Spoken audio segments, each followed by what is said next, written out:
안녕하십니까? 김병호입니다.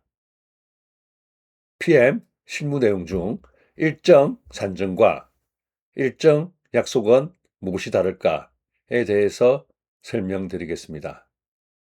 결론적으로 약속하기 전에 산정하는 것이 중요합니다.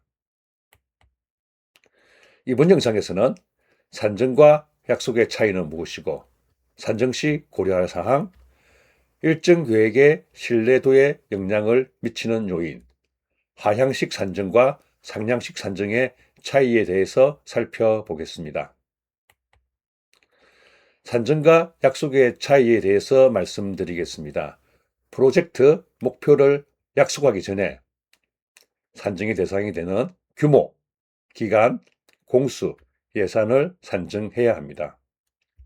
산정, 즉 에스티메이팅은 산정 시점에서 주어진 정보를 바탕으로 프로젝트 규모, 기간, 공수, 예산을 예측하는 활동입니다.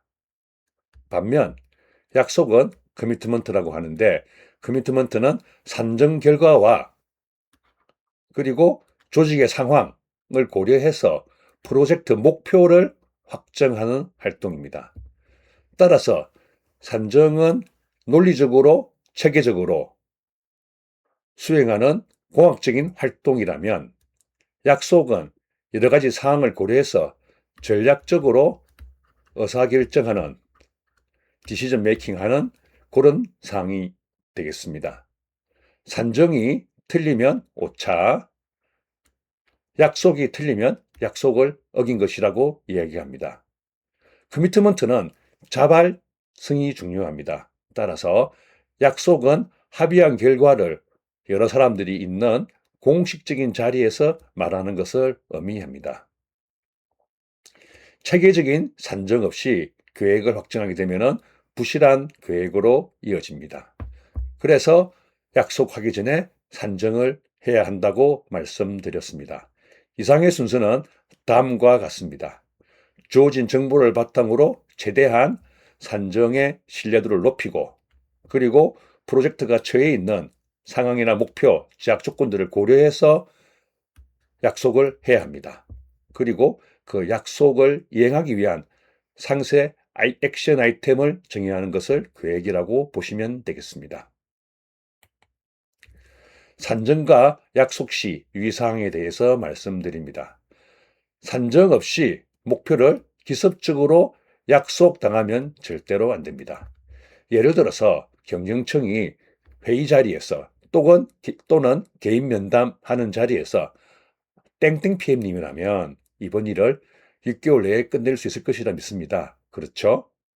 또는 나중에 변경할 수 있으니 일단 6개월을 목표로 진행합시다. 또는 상황이 매우 어려우니 도전 목표 6개월로 팀원들을 설득해 주세요 라고 기습적으로 질문할 수 있습니다. 이러한 상황에 PM이 주저주저하다가 네, 알겠습니다 라고 말하는 것은 절대로 해서는 안 됩니다. 왜냐하면 PM이 그때 숫자를 입 밖으로 내보낼 때, 이야기할 때, 그때의 상황, 맥락과 가정은 잊혀지고 숫자만 공식화되어 돌아다니기 때문입니다. 이를 배의 다수에 비교해서 앵커링 효과라고도 합니다. 따라서 PM은 약속하기 전에 그 일을 수행할 팀원들과 함께 산정 근거와 결과를 검토하고 협의해야 합니다. 달성 가능한 일정인 산정과 달성해야 되는 일정인 목표의 간극을 줄이기 위해서 PM은 노력해야 됩니다. 이 주제는 다음 영상에서 상세하게 설명드리겠습니다. 경영청에게 약속사항 보고 시 유의할 사항입니다. 최초 프로젝트 계획 보고 시에는 산정과 약속을 구분해야 됩니다. 이때 PM이 산정과 약속이 다르다는 핑계를 대는 것이 아닌 목표를 달성을 하겠다라는 진정성 있는 마음가짐 전달이 중요합니다. 예를 들어서 다음과 같습니다. 기간 산정 결과는 9.5개월이 남았지만 여러 가지 사업 전략을 고려하여 8개월을 목표로 추진하겠습니다. 부족한 1.5개월은 업무 범위를 조정하거나 동시에 수행 가능한 업무를 도출해서 기간을 줄여나가도록 하겠습니다.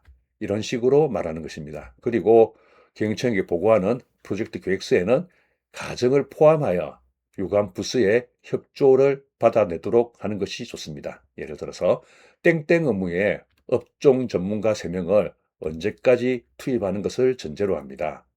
땡땡 부서의 XX 업무의 전담 인력을 언제까지 지정하는 것을 전제로 했습니다. 와 같이 가정을 명확하게 하는 것이 좋습니다. 산정 시 고려할 사항에 대해서 말씀드리겠습니다. 팀원들이 프로젝트에 투입되지 않는 업무, 즉 시간 도둑을 고려해야 됩니다. 이러한 시간 도둑 업무에는 조직에서 요청한 업무, 교육을 갈 수도 있고요. 그리고 예상하지 못했던 재작업을 할 수도 있고 휴가, 경조사 등이 있을 수 있습니다. PM은 개인의 경험을 바탕으로 해서 이러한 시간 도둑이 차지하는 비율을 감안해야 합니다. 그리고 이전에 말씀드렸던 규모의 비경제, 즉 개발 규모가 클수록 의사소통 비용과 의사소통 낭비가 증가해서 결과적으로 관리 비용이 증가하고 생산성이 낮아지는 현상을 고려해야 된다는 이야기입니다. 관련하여 개발 기간에 따라서 적정 공수도 달라집니다.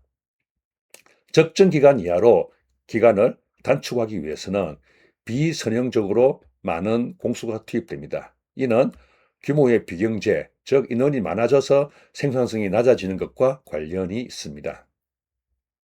정보가 구체화될수록 산정의 신뢰도는 높아집니다. 당연한 이야기죠. 따라서 정보가 부족하거나 틀리는 프로젝트 초기에 산정은 오차가 크다라는 것을 감안하셔야 합니다. 산정을 위한 시간과 산정을 위한 신뢰도는 비례하지 않습니다. 예를 들어서 Y축을 산정의 신뢰도라고 하고 X축을 산정에 투입되는 시간, accuracy입니다. 이라고 가정을 했을 때 산정의 신뢰도는 시간이 지날수록 높아지다가 어느 시점을 지나면은 포화점에 도달하는 그 상태가 존재합니다. 그래서 웬만한 산정은 이 정도 시점에서 그만두는 것이 비용 대비 효과, 즉 산정에 투입되는 시간 대비 산정의 신뢰성을 감안해서 가장 바람직하다고 할 수 있습니다. 그리고 팀원들이 산정에 대한 이견이 있을 수 있습니다. 이런 경우에는 전제 조건이나 팀원들이 그렇게 생각하는 판단 근거를 서로 검토하고 합의하는 것이 중요합니다. 물론 그 과정에서 모든 팀원들이 합의를 못할 수 있습니다. 그러나 이러한 과정을 거친 산정 결과와 혹은 약속 결과와 아닌 것의 차이는 절차적 정당성을 확보한 것이냐 아닌 것이냐에 따라서 크게 달라진다고 할 수 있습니다. 일정 계획의 신뢰도에 영향을 미치는 요인을 살펴보겠습니다. 일정 계획에 제일 밑에 나오는 일정 계획의 신뢰도에 영향을 미치는 것은 작업의 규모가 얼만큼 정확한지, 기술의 불확실성을 정확하게 반영했는지, 팀원의 생산성을 정확히 파악했는지에 따라서 달라집니다. 먼저 작업 규모는 프로젝트에서 수행하는 작업 WBS의 체계를 정확하게 해야 되고, 그리고 요구사항의 규모를 정확하게 파악해야 됩니다. 작업의 규모는 모든 산정의 시작점이기 때문에 정확하게 산정하는 것이 가장 중요합니다. 팀원의 생산성에는 개인의 역량, 그리고 동기부여, 그리고 팀워크, 이해관계자의 참여 수준 등이 영향을 미칠 수 있습니다.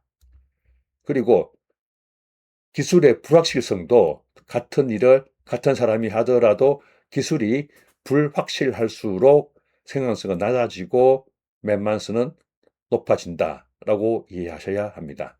이렇게 작업 규모를 산정하고 상황을 감안해서 맨만스를 산정, 그리고 그 맨만스에 따라서 수행할 기간을 산정할 수가 있습니다.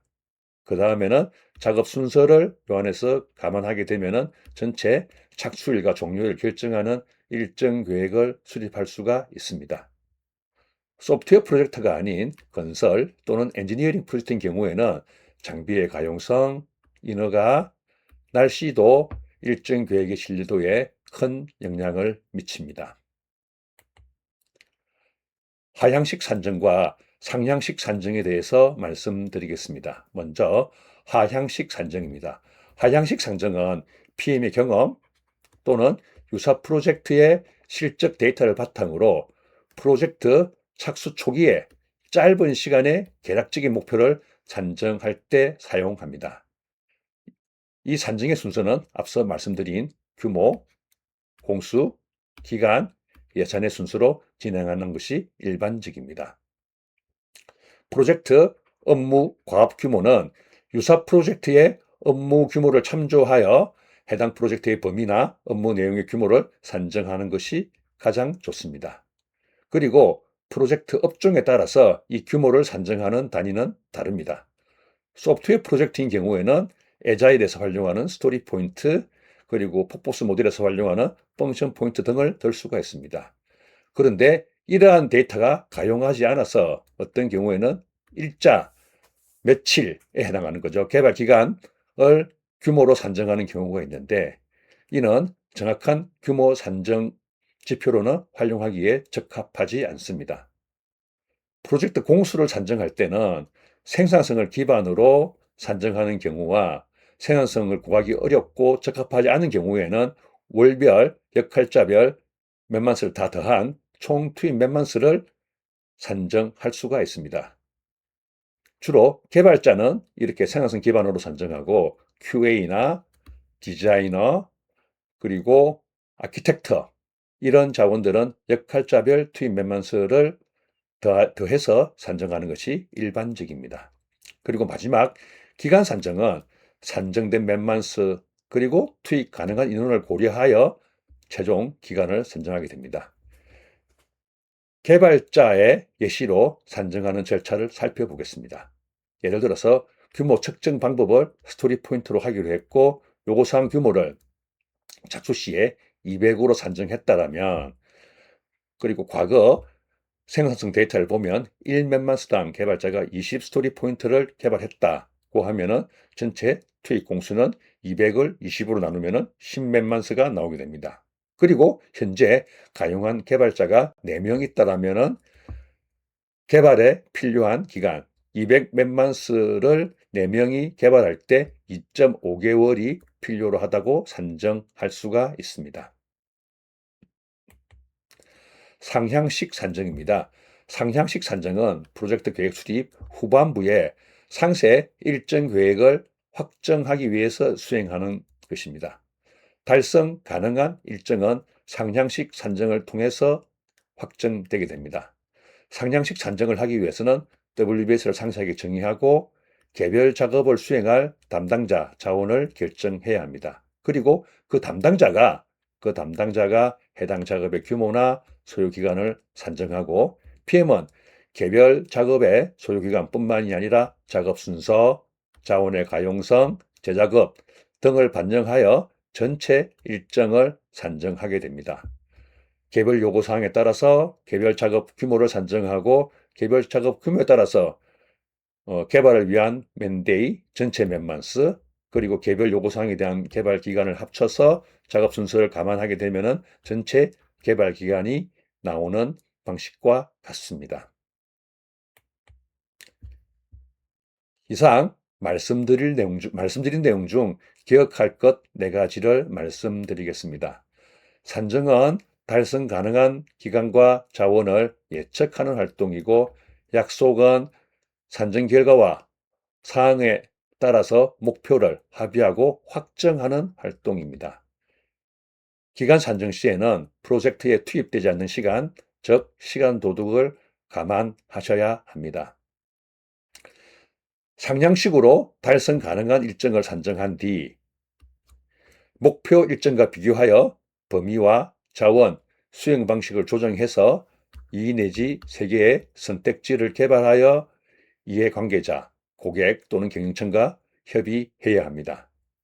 그리고 이전에 팀원과 함께 산정 근거와 결과를 검토 후에 약속을 확정해야 합니다.